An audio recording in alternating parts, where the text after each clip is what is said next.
Hello students, welcome to A to Z পরীক্ষা। তো আজকে তোমাদের সঙ্গে যে বিষয়টা নিয়ে আলোচনা করব সেটা হলো এন্ডোক্রিনোলজি। এটা যারা কলেজে পড়ছো তাদের তোমাদের সেমিস্টার 4 এর টপিক। আর WBCS সে যারা অপশনাল হিসেবে ফিজিওলজি নিয়েছো তাদের জন্য কিন্তু এই টপিকটা খুব ইম্পর্টেন্ট, ঠিক আছে? WBCS অপশনাল ফিজিওলজি, ঠিক আছে? তো এন্ডোক্রিনোলজির যে টপিকগুলো নিয়ে আজকে ডিসকাস করব খুব বেসিক জিনিস কিন্তু খুব ইম্পর্টেন্ট। এগুলো না জানলে বাকি যে এন্ডোক্রাইন সেটা কিন্তু ঠিক করে বোঝা যাবে না। তো চলো দেখে নাও। আচ্ছা, ফিজিওলজি অনার্সে যারা পড়তে চাইছো তাদের হলো তোমাদের অফলাইন ব্যাচ হয়, তোমাদের কিন্তু অনলাইন ব্যাচ হয় না। তোমরা চাইলে এই নাম্বারে যোগাযোগ করে নিতে পারো। ফিজিওলজি অনার্স কল্যাণ ইউনিভার্সিটি, কারণ ক্যালকাটা ইউনিভার্সিটি থেকে এত দূরে আসাটা সম্ভব হবে না। তো কল্যাণ ইউনিভার্সিটিতে যারা আছো তারা 7384504759 এই নাম্বারে যোগাযোগ করে সমস্ত ডিটেলস জেনে নিয়ে চাইলে তোমরা অফলাইন ব্যাচে জয়েন হয়ে যেতে পারো। এছাড়া WBCS অপশনাল ফিজিওলজির ব্যাচ কিন্তু অলরেডি চলছে, প্লাস WBCS অপশনাল ফিজিওলজির ফুল নোটসও অ্যাভেলেবেল রয়েছে। যারা যারা অপশন হিসেবে ফিজিওলজি নিয়েছো বা চাইছো যে একটা গাইডেন্সের আন্ডারে থেকে প্রিপারেশন করবে, তারপরে ধরো লেখা প্র্যাকটিস করবে, তোমরা চাইলে কিন্তু ক্লাসে জয়েন হয়ে যেতে পারো। কারণ A to Z পরীক্ষা থেকে অলরেডি কিন্তু দুজন গ্রুপ এ এবং গ্রুপ বিতে সিলেকশন হয়েছে WBCS অপশনাল ফিজিওলজি নিয়ে। মানে এই যে একটা ধারণা ছিল ফিজিওলজি নিয়ে সিলেকশন হয় না, এই ধারণাটা এখন পুরোপুরি ভ্রান্ত। কারণ আমার নিজস্ব স্টুডেন্টরাই আমার তৈরি করা নোটস পড়েই কিন্তু ওরা র্যাঙ্ক করেছে, ঠিক আছে? তো চাইলে তোমরা নোটসও নিয়ে নিতে পারো, বলতেই পারো র্যাঙ্কার্স নোটস, যেটা আমরা প্রত্যেকেই তোমরা খুঁজে থাকো, তাই না? আর হলো WBCS অপশনাল জুলজি, এটার ব্যাচ কিন্তু স্টার্ট হয়েছে। অপশনাল জুলজি নিয়ে যারা করছো বা জুলজি পড়তে চাইছো, গাইডেন্সের আন্ডারে সেম ভাবে একটা লেখা প্র্যাকটিস সমস্ত কিছু, তোমরাও চাইলে কিন্তু এই সেম নাম্বার বা স্ক্রিনে যে নাম্বার শো করছে সেই নাম্বারে যোগাযোগ করে সমস্ত ডিটেলস জেনে নিতে পারো। তো চলো দেরি না করে ক্লাসটা স্টার্ট করি। দেখো, এন্ডোক্রিনোলজি, এন্ডোক্রাইনটা বলতে গেলে আমরা কি বুঝি যে না একটা কোষ থেকে হরমোনের ক্ষরণ ঘটছে। এবার এই হরমোনের ক্ষরণটা কিভাবে ঘটছে, হরমোনটা কোথায় গিয়ে কাজ করছে, কেমন ভাবে কাজ করছে, সেটা আমাদেরকে বুঝতে হবে। তো সেটা বুঝতে গেলে প্রথম যে জিনিসটা বুঝতে হবে সেটা হলো cell to cell signalling. Cell থেকে একটা সেল থেকে আরেকটা সেলে একটা সিগন্যাল যাচ্ছে। আমরা বলি না যে ধরো একটা ট্রেন যখন যায় তখন কি হয়, সিগন্যাল দেখে, সিগন্যাল দেখার পরে ট্রেনটা পাস হয়, তাই তো? সিগন্যাল রেড হয়ে থাকলে ট্রেনটা দাঁড়িয়ে যাবে। তেমনি এই একটা সেল থেকে আরেকটা সেলে যখন সিগন্যালটা যাচ্ছে তখন কি ঘটছে দেখো, বলেছে cell to cell signalling refers to the transfer of information from one cell to another. একটা সেল থেকে অন্য সেলে ইনফরমেশন ট্রান্সফার হচ্ছে। It is also called cell signalling or intercellular communication. এটাকে কি বলা হচ্ছে? এটাকে বলা হচ্ছে হলো cell signalling or intercellular communication. Next দেখো, this cells of the body communicate with each other through some chemical substances called chemical messenger. এবারে এই যে সেলগুলো কোষের মধ্যে এরা কমিউনিকেট করছে, নিজেদের মধ্যে যোগাযোগ করছে কিসের মাধ্যমে? থ্রু সাম কেমিক্যাল সাবস্টেন্স, কিছু কেমিক্যাল সাবস্টেন্সের মাধ্যমে এরা নিজেদের মধ্যে যোগাযোগ করছে, যেটাকে কি বলা হচ্ছে? Chemical Messenger. এটা কিন্তু খুব ইম্পর্টেন্ট একটা জিনিস, কেমিক্যাল মেসেঞ্জার। এন্ডোক্রাইন পড়তে গেলে তোমাকে কেমিক্যাল মেসেঞ্জার কিভাবে কাজ করছে এটা কিন্তু বুঝতেই হবে। আচ্ছা, তো দেখো কেমিক্যাল মেসেঞ্জার কি বলেছে। Chemical messengers are the substance involved in cell signalling. Chemical messenger কি? একটা সাবস্টেন্স যেটা ইনভলভ থাকছে কিসে? সেল সিগন্যালিং এ। These messengers are mainly secreted from endocrine gland. এই যে মেসেঞ্জারগুলো এগুলো কোথা থেকে সিক্রেট হচ্ছে? এন্ডোক্রাইন গ্ল্যান্ড থেকে। Some chemical messengers are secreted by nerve ending and the cells of several other tissues also. কিছু কিছু কেমিক্যাল মেসেঞ্জার নার্ভ এন্ডিং থেকেও হতে পারে, আবার কিছু কিছু সেভারাল টিস্যু, বিভিন্ন ধরনের টিস্যু থেকেও এটা হতে পারে।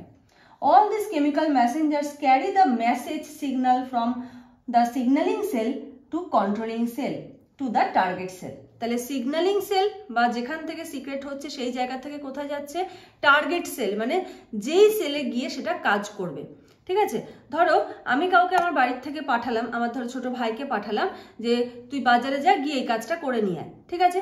তাহলে কি হলো, আমি ওকে একটা ইনস্ট্রাকশন দিলাম, ও সেই ইনফরমেশনটা নিয়ে বাজারে গেল, সেখানে দোকানে গেল, দোকানটা যদি আরেকটা সেল হয় সেই দোকানে গিয়ে কি বললো, আমাকে এই জিনিসটা দাও, সেই সিগন্যালে গিয়ে কি করলো, ও বার্তাটা পৌঁছে দিল, ঠিক আছে? নেক্সট দেখো, তাহলে এই যে বার্তাটা পৌঁছে দিল, একটা কোষ থেকে গিয়ে আরেকটা কোষে গেল, গিয়ে বার্তাটা পৌঁছে দিয়ে কাজটা করলো, ও কাজটা করলো। তাহলে এই যে কাজটা করলো এটাকেই কি বলা হচ্ছে? কেমিক্যাল মেসেঞ্জারের কাজ। আমার ভাই এখানে কি হিসাবে ইউজ হলো? কেমিক্যাল মেসেঞ্জার হিসেবে ইউজ হলো, যে কি আমাদের বাড়ির থেকে বেরোলো। আমাদের বাড়িটা একটা সেল, সিগন্যালিং সেল, ওকে একটা সিগন্যাল দেওয়া হলো তুমি যাও, বাজারে যাও, গিয়ে এই কাজটা করো, ঠিক আছে। ও তখন কি হলো, কেমিক্যাল মেসেঞ্জার হিসেবে ও বাজারে গেল, ইনফরমেশনটা নিয়ে গিয়ে, দোকানটা হলো আরেকটা টার্গেট সেল, দোকানে গিয়ে ইনফরমেশনটা দিল যে আমাকে এই জিনিসটা দাও, আমাকে দিদি বা মা আনতে দিয়েছে, ও জিনিসটা নিল, নিয়ে চলে আসলো। তো এই হলো কেমিক্যাল মেসেঞ্জারের কাজ। আচ্ছা দেখো, the Messenger substance may be the hormones or hormone like substances. এবার এই যে মেসেঞ্জারটা, এটা কি হতে পারে, এটা হতে পারে একটা হরমোন অথবা হরমোন লাইক সাবস্টেন্স, মানে হবে হরমোনের মতো। ওকে, আচ্ছা দেখো কিভাবে কাজ করছে। এটা হলো সেন্ডিং সেল, এটা হলো আমাদের ঘর, এখান থেকে কেমিক্যাল মেসেঞ্জার গুলো বের হয়েছে, ঠিক আছে। এটা হলো ধরো আমার ভাই, ও কি করলো, এটা হলো টার্গেট সেল, মানে এটা দোকান, দোকানে গেল, এই যে বসে আছে এটা হলো দোকানদার, যে দোকানের মালিক, যে তাকে গিয়ে ইনফরমেশন দিল যে তুমি আমাকে এই এই কাজগুলো করে দাও। এবার ও ইনফরমেশনটা নিল, এটার সঙ্গে এটা অ্যাটাচ হলো, ঠিক আছে। এটাকে লাইগ্যান্ড বলে, এটাকে রিসেপ্টর বলে, যে রিসিভ করছে ইনফরমেশনটা, রিসেপ্টর। দেখো এটার মাথাটা গোল, দেখতে পাচ্ছ, একটু বড় করে দেখায়, দেখো এটার মাথাটা দেখতে পাচ্ছ গোল।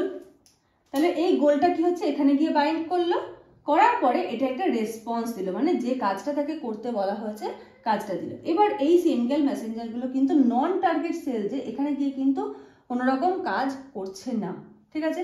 কেন, কারণ এখানে কিন্তু এই রিসেপ্টরটা কিন্তু এই সেলে নেই, ঠিক আছে।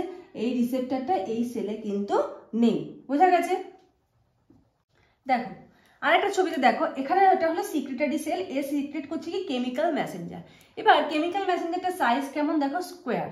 এবারে এটা কোন টার্গেট সেলে গিয়ে কাজ করবে, যেই টার্গেট সেলে এই স্কোয়ারটা রিসিভ করার মতো ক্ষমতা রয়েছে সেইখানে গিয়ে কিন্তু এটা কাজ করবে। দেখো সেল এতে কি রয়েছে, এটা একদম খাপে খাপে পুরো সেট হয়ে যাবে। এখানে দেখো ভি শেপ আছে, এটা এখানে সেট হবে না। সেল সিতে দেখো এরকম শেপ আছে, এখানেও কিন্তু সেট হবে না। তাহলে কেমিক্যাল মেসেঞ্জারটা কোথায় যাবে, টার্গেট সেল। এই জন্যই বলেছে টার্গেট সেল, নাহলে তো যে কোনো কোষে গিয়ে কাজ করে দিতে পারে, তাই না। সেই কোষে গিয়ে কাজ করবে যেই কোষের জন্য তাকে রিলিজ করা হয়েছে। ওকে, তো টার্গেট সেলে গিয়ে কাজ করে, সেল তখন এখানে রেসপন্স দিল। বোঝা গেল কেমিক্যাল মেসেঞ্জার কিভাবে কাজ করছে। নেক্সট এবার চলে আসছি, দেখো classification of chemical messenger. Generally the chemical messengers are classified into two types, দু ধরনের হয়। কি কি, classical hormone secreted by endocrine gland, endocrine gland থেকে যে সমস্ত হরমোন সিক্রেট হচ্ছে তার উপর ডিপেন্ড করে। আর local hormone secreted from other tissue, কিছু লোকাল হরমোন আছে অন্যান্য টিস্যু থেকে সিক্রেট হচ্ছে। However, recently chemical messengers are classified into 4 types. Recent কি হচ্ছে, কেমিক্যাল মেসেঞ্জারকে 4 ভাগে ভাগ করা হয়েছে। এই 4টে ভাগই হলো মেইন। কি কি, একটা হলো endocrine messenger, paracrine messenger, autocrine messenger, neurocrine messenger. এখান থেকে কিন্তু তোমাদের যারা এমসিকিউ যাদের প্রয়োজন তাদের এমসিকিউ আসবে, আর বাকি যাদের বড় কোশ্চেন আসার তাদের কিন্তু এই জায়গার থেকে বড় কোশ্চেন আসতে পারে। এই প্রত্যেকটা জিনিস তোমাকে ডেসক্রাইব করতে হবে উইথ ইমেজ, তোমাকে ছবিও দিতে হবে প্লাস ডেসক্রাইবও করতে হবে। আজকের ক্লাসটা মন দিয়ে করো। আচ্ছা, ক্লাসটা যদি ভালো লাগে তাহলে লাইক করে দিও, যারা নতুন আছো অবশ্যই চ্যানেলটাকে সাবস্ক্রাইব করে নিও আরো নতুন নতুন ভিডিওর আপডেটস পাওয়ার জন্য। তো দেখো প্রথম চলে আসছে হলো এন্ডোক্রাইন মেসেঞ্জার। এন্ডোক্রাইন মেসেঞ্জার কি বলেছে, endocrine messengers are the classical hormone. Endocrine messenger গুলো কি hormone, classical hormone. A hormone is defined as chemical messenger synthesized by endocrine gland and transported by blood to the target organ or tissue. তাহলে endocrine hormone গুলো কি হচ্ছে, sell থেকে release হচ্ছে, হয়ে কোথায় চলে যাচ্ছে, হয়ে চলে যাচ্ছে হলো ট্রান্সপোর্টেড বাই ব্লাড, রক্তের মাধ্যমে চলে যাচ্ছে কোথায়, টার্গেট অর্গান অর টিস্যু, যেখানে তাকে গিয়ে কাজ করতে হবে। ঠিক আছে, তাহলে এন্ডোক্রাইন যে হরমোন মেসেঞ্জার সেটা এন্ডোক্রাইন সেল থেকে, এন্ডোক্রাইন গ্ল্যান্ড থেকে রিলিজ হচ্ছে, এন্ডোক্রাইন গ্ল্যান্ড থেকে রিলিজ হওয়ার পর সেটা কোথায় চলে যাচ্ছে, চলে যাচ্ছে হলো ব্লাডে। দেখো ছবিটা ভালো করে দেখো, দেখো এটা হলো সিগন্যালিং সেল, এই যে এখান থেকে বেরোলো এন্ডোক্রাইন হরমোন গুলো, কোথায় চলে আসলো, ব্লাড স্ট্রিম, এটা হলো ব্লাড স্ট্রিম, কোথায় চলে আসলো, টার্গেট সেলে। তাহলে সিগন্যালিং সেল থেকে রিলিজ হওয়ার পরে ব্লাড স্ট্রিমে মিশে ট্রান্সপোর্ট হয়ে যখন টার্গেট সেলে গিয়ে পৌঁছাচ্ছে তখন সেটাকে আমরা কি বলছি, সেটাকে আমরা বলছি হলো endocrine messenger. Okay, next paracrine messenger. Paracrine মেসেঞ্জারটা কি, দেখো paracrine messengers are the chemical messenger which diffuse from the control cell to the target cell, যেটা ডিফিউজ হচ্ছে কিসের সঙ্গে মিশে যাচ্ছে? ফ্রম দ্য কন্ট্রোল সেল, যেটা যে নিয়ন্ত্রণ করছে, to the target cells through the interstitial fluid. এটা কিসের মাধ্যমে হচ্ছে? এটা হচ্ছে ইন্টারস্টিশিয়াল ফ্লুইড।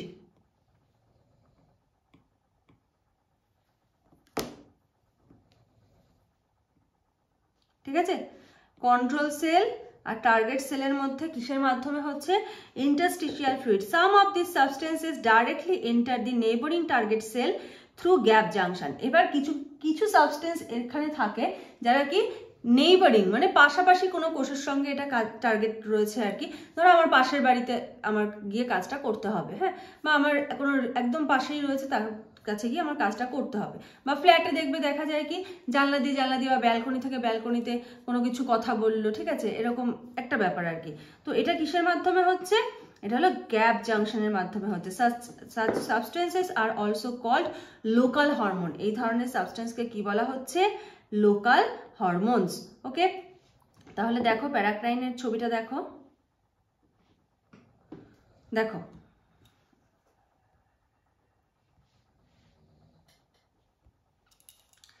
দেখো প্যারাক্রাইন কি বলেছে? সিগন্যালিং সেল, এটা হলো সিগন্যালিং সেল, এখান থেকে রিলিজ হচ্ছে। টার্গেট সেলটা একদম পাশেই রয়েছে, পাশে চলে যাচ্ছে। ধরো যদি জোড়া লাগানো থাকে গ্যাপ জাংশনের মাধ্যমে যাবে, না হলে ইন্টারস্টিশিয়াল ফ্লুইডের মাধ্যমে যাবে। ওকে, নেক্সট এক্সাম্পল দেখো বলেছে, examples are prostaglandin and histamine. ঠিক আছে, প্যারাক্রাইন মেসেঞ্জারের এক্সাম্পল কি? Prostaglandin and histamine. Autocrine messenger, এবারে আসছে অটোক্রাইন। অটো মিন্স নিজে, ঠিক আছে, স বলেছে autocrine messengers are the chemical messenger that control the source cell which secrete them. এরা কি নিজেই নিজেকে কন্ট্রোল করছে। ধরো আমি কোনো একটা কাজ করব ভাবছি, কিন্তু ভাবছি এই কাজটা কি করা ঠিক হবে, না থাক করব না। এই যে আমি নিজে নিজেকে কন্ট্রোল করলাম, তার মানে কি এটা বলছে অটোক্রাইন কাজ। ঠিক আছে, autocrine messenger. Autocrine messengers are the chemical messenger that control the source cell, উৎস কোষ যেটা তাকে কন্ট্রোল করছে, হুইচ সিক্রেট দেম, যে তাকে ক্ষরণ করছে। So this messengers are also called intracellular chemical mediator. বোঝা গেল? আমার মনে হলো যে না আমি আজকে একটু যাবো এক জায়গায়, একটা দরকারি কাজ আছে, কিছুক্ষণ পরে ডিসাইড করলাম যে না থাক, ওখানে আমি কাজ করতে যাব না, তাহলে কি হলো? এটাকে কি বলা হবে? অটোক্রাইন মেসেঞ্জার। ওকে, এক্সাম্পল দেখি কি, দেখো লিউকোট্রিন, এক্সাম্পল হলো লিউকোট্রিন। প্রত্যেকটার এক্সাম্পল মনে রাখবে। ছবিটা দেখো, এই যে এটা রিলিজ করলো, রিলিজ করে আবার ব্যাক টু ওন সেল। ঠিক আছে, নিজের কোষেই কিন্তু আবার এটা কাজ করতে শুরু করলো, এই জন্য এটাকে কিন্তু বলা হচ্ছে অটোক্রাইন মেসেঞ্জার। নেক্সট দেখো নিউরোক্রাইন অর নিউরাল মেসেঞ্জার। বলেছে neurocrine or neural messengers are neurotransmitter and neurohormone. এরা কি? নিউরোট্রান্সমিটার এবং নিউরোহরমোন। নিউরোট্রান্সমিটার কি? Neurotransmitter is an endogenous signaling molecule that carries information from one nerve cell to another nerve cell. Neurotransmitter সম্বন্ধে যারা nervous system পড়েছো অনেকেই জানো, একটা স্নায়ুকোষ থেকে বা একটা নার্ভ সেল থেকে যখন আরেকটা নার্ভ সেলে সিগন্যাল ট্রান্সফার হয় তখন কি রিলিজ হয়? নিউরোট্রান্সমিটার, অ্যাসিটাইলকোলিন, এগুলো রিলিজ হচ্ছে, or muscle or other tissue. ঠিক আছে, এক্সাম্পল কি? Acetylcholine, dopamine. এটার ব্যাপারটা কিরকম হয় দেখো,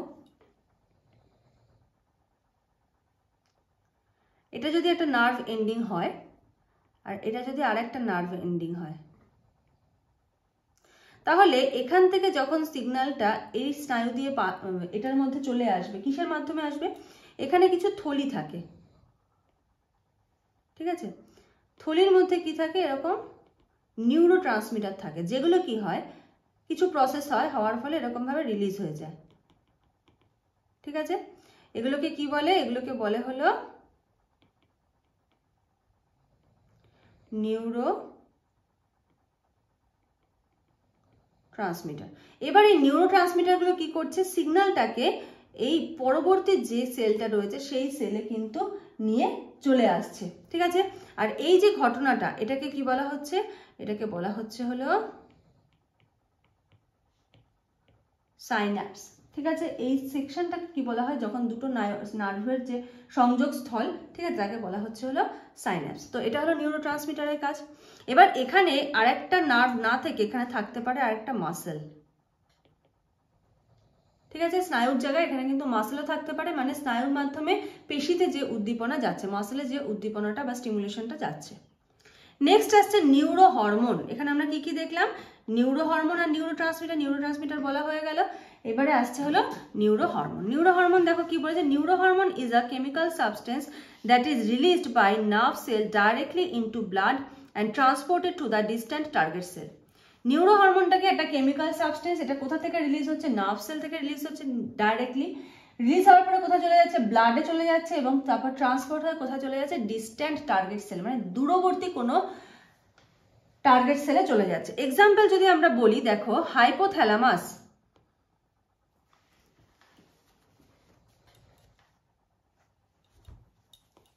দেখো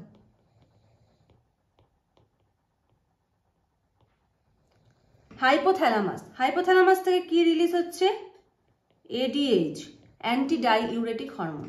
এডিএইচ রিলিজ হওয়ার পরে সেটা কোথায় চলে আসছে, পোস্টেরিয়র পিটুইটারি। পোস্টেরিয়র পিটুইটারি থেকে এটা কোথায় চলে আসছে, পোস্টেরিয়র পিটুইটারি থেকে এটা চলে আসছে হলো ব্লাড স্ট্রিম। ব্লাড স্ট্রিম থেকে এটা কোথায় চলে যাচ্ছে, কিডনি,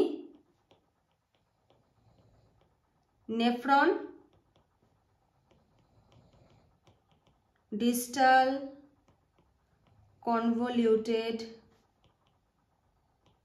টিউবিউল। বোঝা গেল?